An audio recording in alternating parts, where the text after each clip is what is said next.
Hello everyone, आप सबका एक बार फिर से स्वागत है हमारे YouTube channel study with Rishika Rana में। सो फ्रेंड्स, आज हम एनिमल फिजियोलॉजी के चैप्टर नंबर 1 का पार्ट 5 करेंगे और हमारे चैप्टर का नाम है एनिमल टिश्यूज़। और इस चैप्टर के आज हम जितने भी नेक्स्ट कनेक्टिव टिश्यू के जो पार्ट लास्ट बचा है उसके हम इम्पॉर्टेंट पॉइंट्स करेंगे डिस्कस। और आप मेरी वीडियो को ज़्यादा से ज़्यादा लाइक करें, जितना हो सके उतना शेयर करें अपने सारे फ्रेंड्स के साथ, अपने सारे एजुकेशनल ग्रुप स्टडी ग्रुप्स में मेरी वीडियो को शेयर करें ताकि सभी जो हैं वो अपने बॉटनी और ज़ूलॉजी के कॉन्सेप्ट्स को क्लियर कर सकें। और प्लीज़ मेरे चैनल को सब्सक्राइब कर लीजिए ताकि आपको मेरे वीडियोस की नोटिफिकेशन मिल सके। सो शुरू करते हैं आज हम इम्पॉर्टेंट पॉइंट एनिमल टिश्यू के चैप्टर के। आज हम कनेक्टिव टिश्यू जो कि हम पढ़ रहे हैं, पिछले 2 पार्ट्स में भी हमने पढ़ा था कनेक्टिव टिश्यू में, उसमें हम कनेक्टिव टिश्यू प्रॉपर पढ़ चुके हैं, स्केलेटल टिश्यू पढ़ चुके हैं। आज हम वैस्कुलर टिश्यू पढ़ेंगे। वैस्कुलर टिश्यू फर्दर डिवाइड हो जाता है 2 पार्ट्स में, ब्लड एंड लिम्फ में। तो आज की वीडियो में हम ब्लड को क्लियर करेंगे। जो ब्लड वैस्कुलर टिश्यू है उसे हम इस वीडियो में कवर करेंगे। काफ़ी बड़ा टॉपिक है, इसलिए आज की वीडियो में हम सिर्फ ब्लड जो कि वैस्कुलर टिश्यू का पार्ट है आगे इसको कवर करेंगे।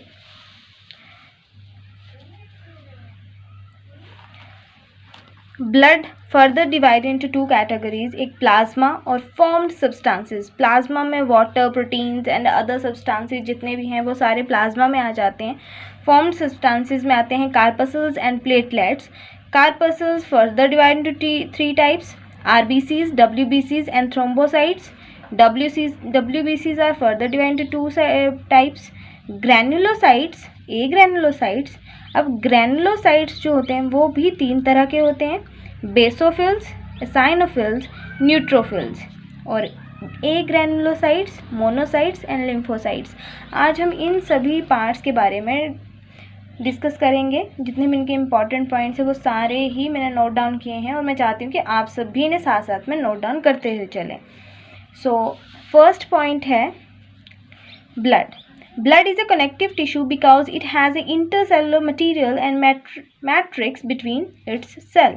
ब्लड भी एक कनेक्टिव टिश्यू है because it has some intercellular material, so it's we can call a blood as a connective tissue. Next point is extracellular fluid. Fluid found outside the cell in an animal body are called extracellular fluid. जो भी fluid cells के बाहर present रहता है body में उसे हम extracellular fluid कहते हैं। And about 15 liter of extracellular fluid in a normal adult human being.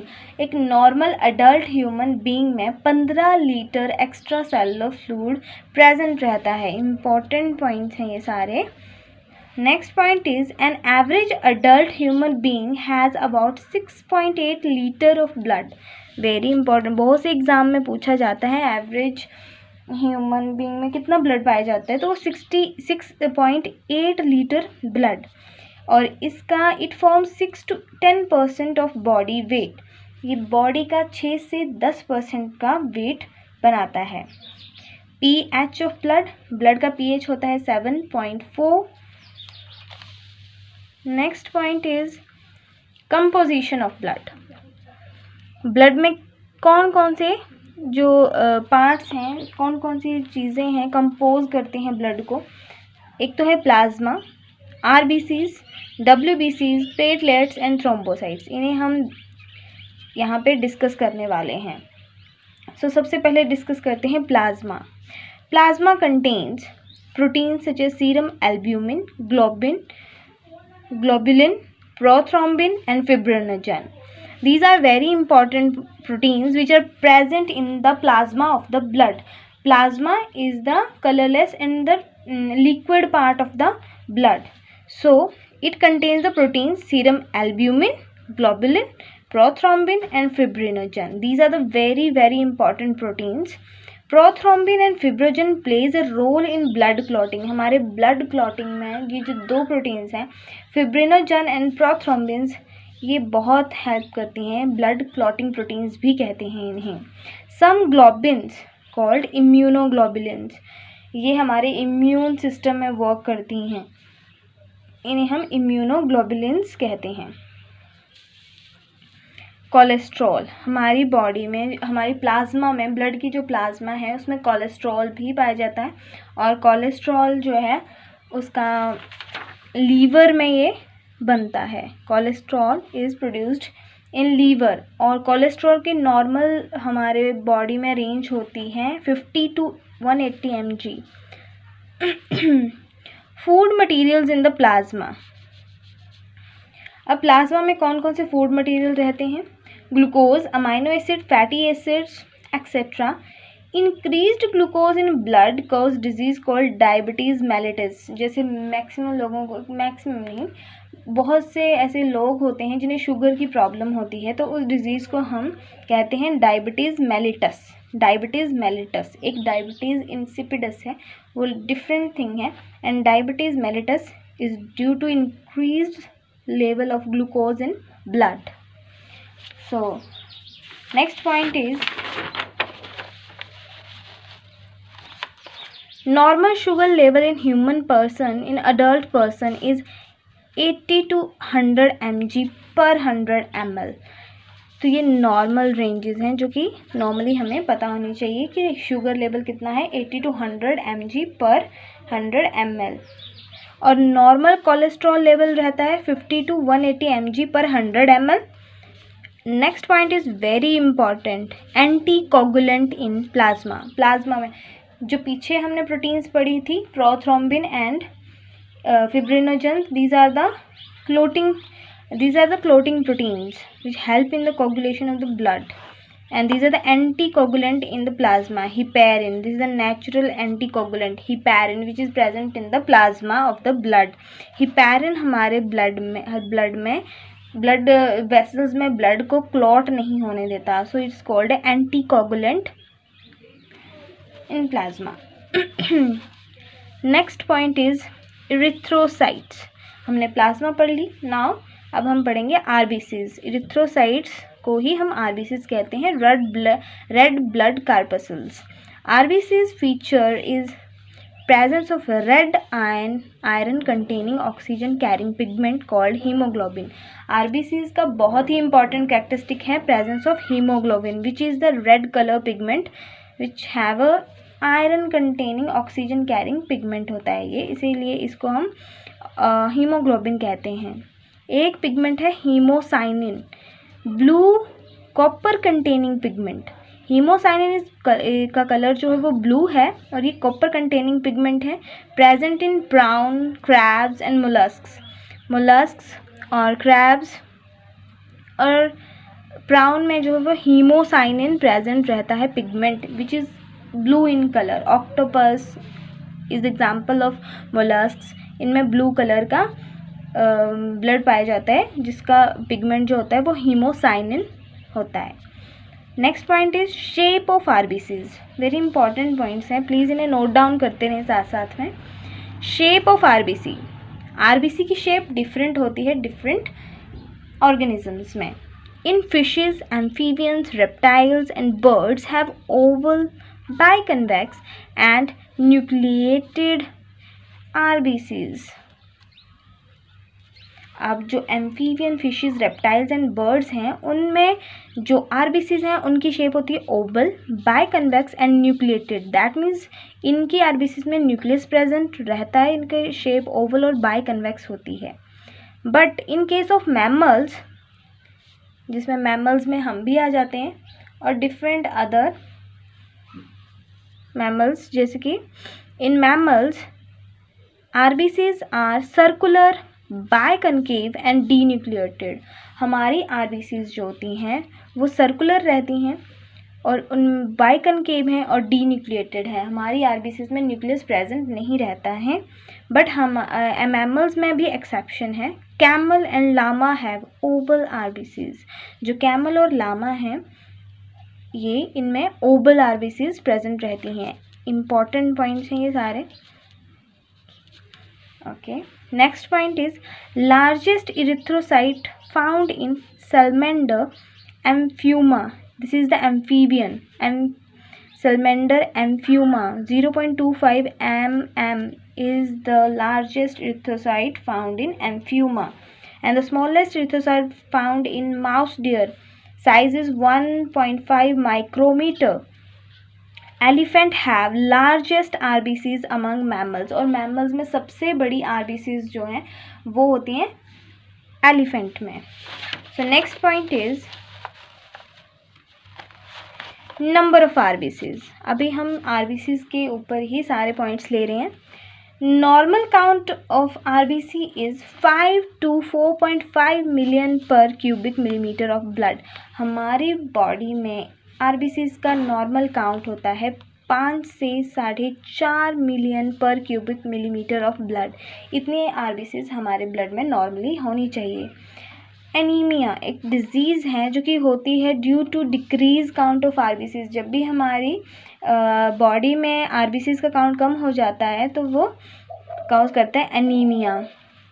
Abnormal rise of RBCs is called polycythaemia. Very important कि एकदम से इंक्रीज हो जाना RBCs को से हम पॉलीसाइथीमिया कहते हैं. And decrease in the number of RBCs terms as erythrocytopenia. Erythrocytopenia means decrease the number of RBCs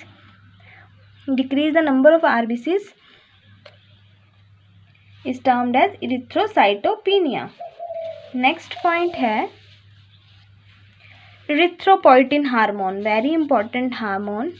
erythropoietin hormones created by the kidney stimulate bone marrow to increase RBCs production.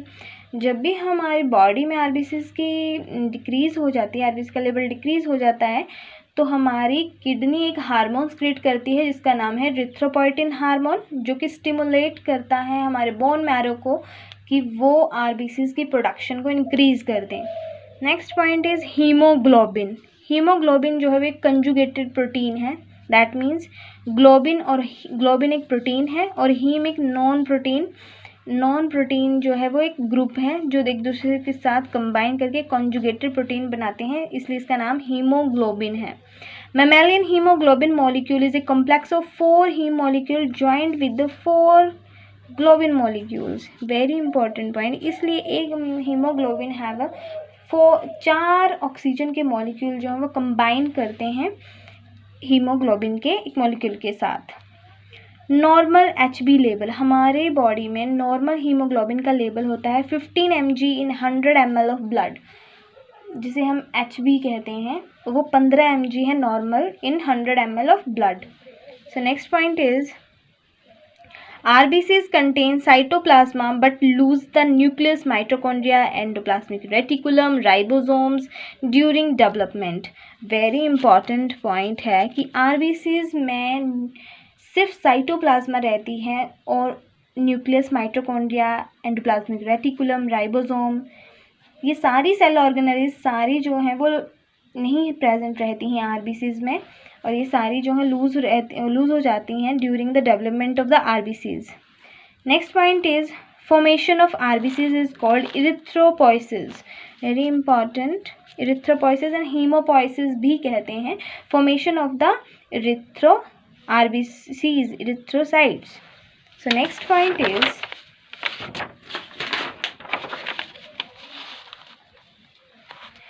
erythropoiesis occur in. अब erythropoiesis that means कि formation of RBCs different sites हैं इसकी. Liver and mesenchyme in earlier fetus. जो earlier fetus होता है उसमें जो है वो erythropoiesis होती है लीवर और mesenchyme में. Spleen and bone marrow in the late foetus. Spleen और बोन मैरो में लेट फीटस में होती है. Red bone marrow after birth. Birth के बाद जो है वो बोन मैरो में RBCs की प्रोडक्शन स्टार्ट हो जाती है. Life span of RBCs 120 days. Very important. हमारी RBCs का जो लाइफ स्पैन है वो 120 डेज है. WBCs और ल्यूकोसाइट्स, ये आ गया हमारा नेक्स्ट पॉइंट. पीछे हमने प्लाज्मा पढ़ा, RBCs पढ़ा, अब WBCs. WBCs lack haemoglobin. WBCs का कोई कलर नहीं होता, उनमें हीमोग्लोबिन नहीं होता, इसके कारण ये रेड नहीं होती हैं. Can change their shape. This is the very important point. This is the WBCs have capability to change their shape, amoeboid shapes में वो चेंज हो जाती हैं।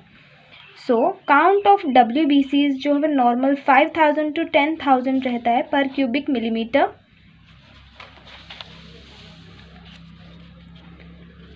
Rise of WBCs is called leukocytosis and fall of WBCs is called leukopenia, and these WBCs are nucleated। जैसे RBCs में nucleus present नहीं रहता, WBCs में न्यूक्लियस प्रेजेंट रहता है। Next is formation of leucocyte called leucopoiesis. जैसे हम उस RBCs को इरिथ्रोपोइसिस कहते हैं, WBCs के केस में ल्यूकोपोइसिस होता है। Life span of WBC is 3 to 4 days। Life span कितना है? 3 to 4 days। Next point is WBCs type. WBCs is 2 type, A granulocyte and granulocyte. A granulocyte मतलब जिनमें जिस WBC में साइटोप्लाज्मा में ग्रैन्यूल्स प्रेजेंट नहीं होंगे उन्हें हम ए ग्रैनुलोसाइट कहेंगे, which is further divided into 2 categories, monocyte and lymphocyte.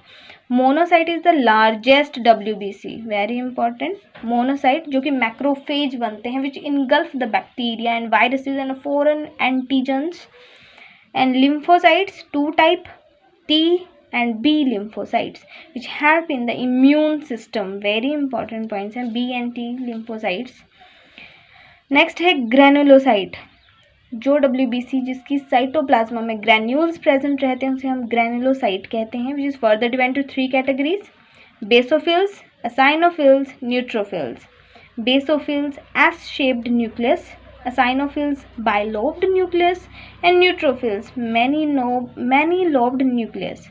जो बेसोफिल्स हैं ये बेसिक डाई से मिथाइलिन ब्लू डाई से ये स्टेन होते हैं, और एसाइनोफिल्स जो हैं इसका नाम एसाइनो है, इसी एसाइनो डाई से ये जो हैं वो स्टेन होते हैं। न्यूट्रोफिल्स बेसिक और एसिडिक दोनों डाई से इसे स्टेन कर सकते हैं। Next is neutrophils also called polymorphonuclear leukocyte because have a many lobed nucleus, so its neutrophils are called polymorphonuclear leukocytes। Next is platelets, very important। platelets हमने जैसे प्लाज्मा, RBCs, WBCs पढ़ा, नेक्स्ट है हमारा platelets. Platelets lack haemoglobin, only found in mammalian blood, is very important point. ये platelets सिर्फ mammals की body में प्रेजेंट रहते हैं, ना और अदर इनवर्टिब्रेट्स में जो है वो प्लेटलेट्स फाउंड नहीं होते हैं। नॉर्मल काउंट जो है वो प्लेटलेट्स का है 2,50,000 to 5 lakh in a cubic millimeter of blood। Increase and decrease in the number of the platelets called thrombocytosis is a very important। increase और decrease platelets को हम बोलते हैं thrombocytosis। platelets जो है हमारे ब्लड क्लॉटिंग में बहुत ही इंपॉर्टेंट फैक्टर्स हैं। ये प्लेटलेट्स जो हैं ब्लड क्लॉटिंग में हेल्प करते हैं। And these platelets formed in red bone marrow। platelets are formed in red bone marrow और इनका लाइफ स्पैन है 3 to 7 days only. Next point is last point है हमारा ये थ्रोम्बोसाइट्स। जैसे हमारी बॉडी में, मैमल्स की बॉडी में प्लेटलेट्स रहते हैं ब्लड क्लॉटिंग के लिए, और वैसे ही थ्रोम्बोसाइट्स हैं found in vertebrates other than mammals. जो मैमल्स के अलावा जितने भी वर्टिब्रेट्स हैं उनमें थ्रोम्बोसाइट्स प्रेजेंट रहते हैं। The thrombocyte cells aid in clotting of blood like the platelets of mammals. जैसे मैमल्स के केस में प्लेटलेट्स क्लोटिंग के लिए हेल्प करते हैं, वैसे ही थ्रोम्बोसाइट्स जो हैं अदर वर्टिब्रेट्स के केस में हेल्प करते हैं क्लॉटिंग ऑफ ब्लड में। सो आई होप कि आपको मेरे सारे पॉइंट्स समझ आए होंगे और आपने अच्छे से सुना होगा और अपने नोट्स भी साथ में बनाए होंगे, और नहीं बनाए तो प्लीज़ इन्हें बनाना शुरू कर दीजिए, क्योंकि ये आपके आगे आने वाले एग्ज़ाम्स में काफ़ी हेल्पफुल रहेंगे। ये मेरे जो पढ़ाया वो नीट एस्पिरेंट्स के लिए भी काफ़ी ज़्यादा हेल्पफुल रहेगा। सो मैं चाहती हूँ कि आप मेरी वीडियो को बहुत ज़्यादा शेयर करें, मेरे चैनल को सब्सक्राइब करें, और हो सकें तो अपने सारे एजुकेशनल ग्रुप्स में इसे शेयर करें और प्लीज़ अपने कमेंट्स दीजिएगा, अपने डाउट्स बताइएगा। जो भी मैंने पढ़ाया है उसके रिगार्डिंग अगर कोई भी डाउट है तो आप पूछ सकते हैं मुझसे। और thank you and have a nice day.